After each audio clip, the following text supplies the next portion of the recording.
കലാഭവൻ മണിയുടെ ഇളയ സഹോദരൻ ഡോക്ടർ RLV രാമകൃഷ്ണൻ നേരിട്ട വംശീയവെറി, അതും കലാമണ്ഡലത്തിൽ പഠിച്ച സത്യഭാമ എന്ന നർത്തകിയുടെ നൃത്തവിദ്യാലയം നടത്തുന്ന സത്യഭാമ ജൂനിയറിൻ്റെ അധിക്ഷേപം നമ്മൾ കണ്ടതാണ്. അതേപ്പറ്റി ധാരാളം പ്രതികരണങ്ങൾ വന്നു.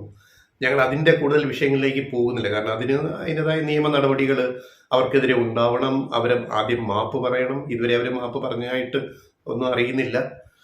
കാരണം ഇങ്ങനെയൊരു കലാകാരനെതിരെ ഇത്രയും മോശമായ വാക്കുകൾ ഉപയോഗിച്ച ഒരു വ്യക്തി, അത് ആരാവട്ടെ, ഏത് കലാകാരിയാവട്ടെ, കലാകാരനാവട്ടെ, ആരായിക്കോട്ടെ, അതിന് ആദ്യം ചെയ്യേണ്ടത് അത് ഖേദിക്കുക, മാപ്പ് പറയുക എന്നുള്ളതാണ്. പിന്നെ നിയമ നടപടി, ജാതീയ അധിക്ഷേപം നിയമപരമായിട്ട് നടപടിയെടുക്കേണ്ട കേസാണത്.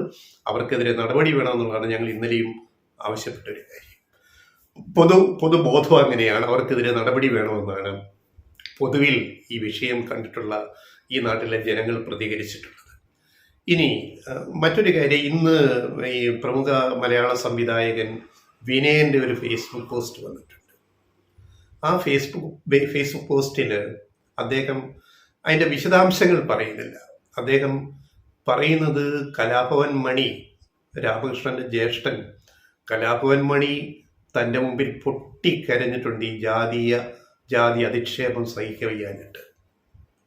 താഴെത്തട്ടിൽ നിന്ന് ഒരു പട്ടികജാതി വിഭാഗത്തിൽ നിന്ന് ഉയർന്നു വന്ന ഒരു കലാകാരൻ, നമ്മുടെ ചാലക്കുടിക്കാരൻ മണി, കലാഭവൻ ഗ്രൂപ്പിലൂടെ കൊച്ചിയിൽ വേദികളിൽ നിറഞ്ഞ് പിന്നെ സിനിമയിലേക്ക് വന്ന് ഒരു വലിയ താരമായിട്ട് മാറിയ മലയാള സിനിമയ്ക്ക് എന്നും ഒരിക്കലും മറക്കാൻ കഴിയാത്ത കലാഭവൻ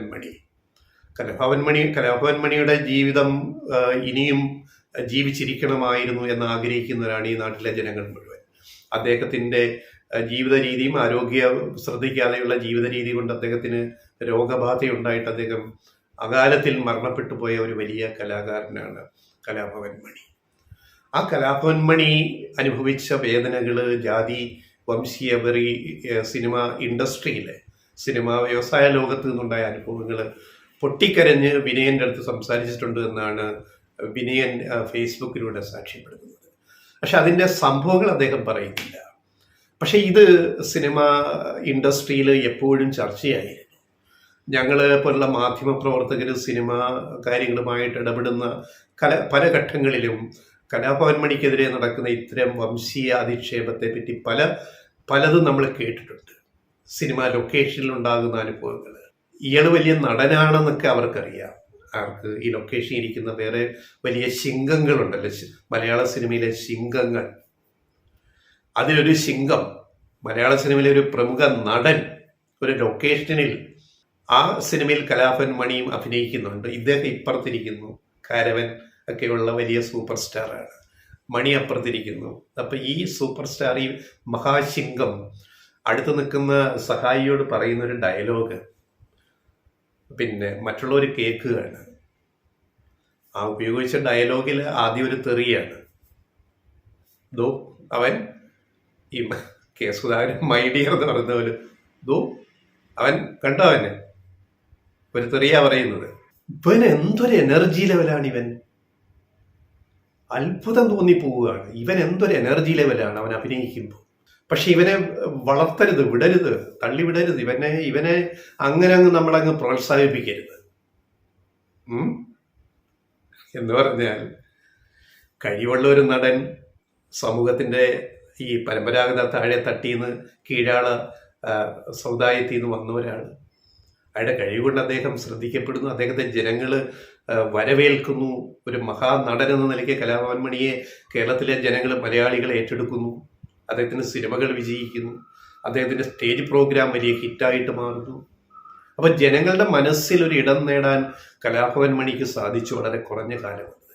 അദ്ദേഹം സിനിമയിൽ കുറേ വർഷങ്ങൾ കൂടി ഉണ്ടാകണമെന്ന് ആഗ്രഹിക്കുന്ന മലയാളികളാണ്. അതെന്തുകൊണ്ടാണ്? ആ നടനെ പറ്റിയാണ് വേറൊരു സൂപ്പർ സിംഗം ഇത്തരം ഡയലോഗ് അടിച്ചത് ഒരു ലൊക്കേഷൻ വെച്ചിട്ട്. അപ്പോൾ എന്തുകൊണ്ട് കലാഭവൻ മണി സംവിധായകൻ വിനയൻ്റെ മുമ്പിൽ പൊട്ടിക്കരഞ്ഞ് തനിക്കെതിരെ ജാതി സ്പർദ്ധ, വംശീയവെറി ഇങ്ങനെ ചെയ്യുന്നു സിനിമയിൽ എന്ന് പറഞ്ഞ ആ ഒരു സാഹചര്യം, അതിന് പിന്നിലുള്ള ഒരു ഇൻസിഡൻ്റാണ് ഞങ്ങൾ ഈ സൂചിപ്പിച്ചത്. ഇതുപോലെ പല സംഭവങ്ങളുണ്ട്.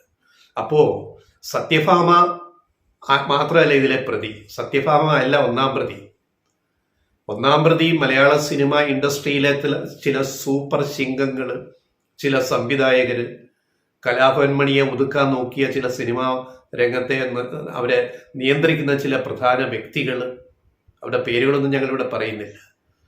കലാഭവൻ മണി അനുഭവിച്ച ദുരിതങ്ങൾ, ഈ ജാതി പീഡനങ്ങൾ എത്രയോ വലുതായിരുന്നു മലയാള സിനിമയിൽ എന്നുള്ളത് എന്തേ നമ്മൾ ചർച്ച ചെയ്യാത്തത്? ഇപ്പൊ ഇന്ന് വിനയൻ ഈ പോസ്റ്റ് ഇട്ടു, നല്ല കാര്യം. അപ്പോൾ ഒരു സത്യഭാമ മാത്രമല്ല ഇതിലെ പ്രതി. സത്യഭാമ കലാഭവൻ മണിയുടെ സഹോദരനോട് ഇങ്ങനെ പെരുമാറിയെങ്കിൽ കലാഭവൻ മണിയോട് അദ്ദേഹം ജീവിച്ചിരിക്കുന്ന കാലത്ത്, അദ്ദേഹം സിനിമയിൽ അഭിനയിക്കുന്ന കാലത്ത് മലയാള സിനിമ വ്യവസായത്തിലെ എത്രയോ പ്രമുഖർ അദ്ദേഹത്തെ ഒറ്റപ്പെടുത്താനും പിന്നെ വംശീയമായിട്ട് അധിക്ഷേപിക്കാനും ശ്രമിച്ചു എന്നുള്ള കാര്യം നമ്മൾ മറന്നു പോകരുത്. ഈ വിഷയം ചർച്ച ചെയ്യുമ്പോൾ നമ്മൾ ആ വിഷയവും ചർച്ച ചെയ്യേണ്ടതാണ്. ഇതൊരു പൊതു വിഷയമാണിത്. ഇത് ഒറ്റപ്പെട്ട സംഭവമല്ല. ഇപ്പൊ RLV രാമകൃഷ്ണൻ ഉണ്ടായ അനുഭവം, സത്യഭാമയെന്നുണ്ടായ അനുഭവം ഒറ്റപ്പെട്ട സംഭവമല്ല. ഇത് കലാരംഗത്തും സിനിമാ രംഗത്തും നമ്മുടെ പല മേഖലകളിലും ഇപ്പോഴും ഈ ജാതിയും വംശീയവറിയും ഇങ്ങനെ നിലനിൽക്കുന്നുണ്ട്. നമ്മൾ മലയാളികൾ വലിയ പ്രബുദ്ധരാണ് എന്ന് പറഞ്ഞ് എന്തിനാ മേനി നടിക്കുന്നത്? കഴിവുള്ള ഒരു മനുഷ്യനെ, അവന്റെ കഴിവുകളെ അംഗീകരിക്കാൻ പറ്റാത്ത ഒരു സമൂഹത്തിന് എന്ത് പ്രബുദ്ധതയാണ് ഉള്ളത്? എന്താ മലയാളി വലിയ ലോകോത്തര വിവരമുള്ളവരാണെന്ന് എന്തിനാ പറയേണ്ട കാര്യം? നമുക്കിത് നാണക്കേടല്ലേ, മ്ലേച്ഛമല്ലേ നമ്മുടെ ഈ പെരുമാറ്റം, ഇത്തരം പെരുമാറ്റം? നാരായണഗുരുവും ചട്ടമ്പിസ്വാമികളും മിഷണറിമാരും, ക്രിസ്ത്യൻ മിഷണറിമാരും, അയ്യങ്കാളിയും അതുപോലുള്ളവരൊക്കെ ഈ നാട് ഉഴുതുമറിക്കാൻ നോക്കിയിട്ടും ഒത്തിരി മാറ്റം വന്നു. പക്ഷെ എന്നിട്ടും ഉള്ളിൻ്റെ ഉള്ളിൽ ഈ ജാതിപറിയും കൊണ്ട് നടക്കുന്ന ഈ ഒരു രീതിയുണ്ടല്ലോ, അത് ഇനിയും ഏറെ ദൂരം നമ്മളത് മാറ്റിമറിക്കാൻ പോകേണ്ടിയിരിക്കുന്നു എന്നാണ് ഇപ്പോഴത്തെ ഈ സംഭവങ്ങൾ സൂചിപ്പിക്കുന്നത്. കലാമണ്ഡലം സത്യഭാമ എന്നിനി വിളിക്കാൻ ഇഷ്ടപ്പെടുന്നില്ല. അവർ വെറും സത്യഭാമയാണ്. കലാമണ്ഡലം ഇന്നലെ പത്രക്കുറിപ്പ് ഇറക്കിയിട്ടുണ്ട്. അവർക്ക് കലാമണ്ഡലമായിട്ടൊരു ബന്ധവുമില്ല. അപ്പോൾ കലാമണ്ഡലത്തിൽ പഠിച്ചിറങ്ങുന്നവര് അവരുടെ പേരിന്റെ ഇടത്ത് ഭാഗത്ത് കലാമണ്ഡലം എന്ന് ഉപയോഗിക്കാതിരിക്കുന്നതായിരിക്കും നല്ലത്, സത്യഭാമയെ പോലുള്ളവര്.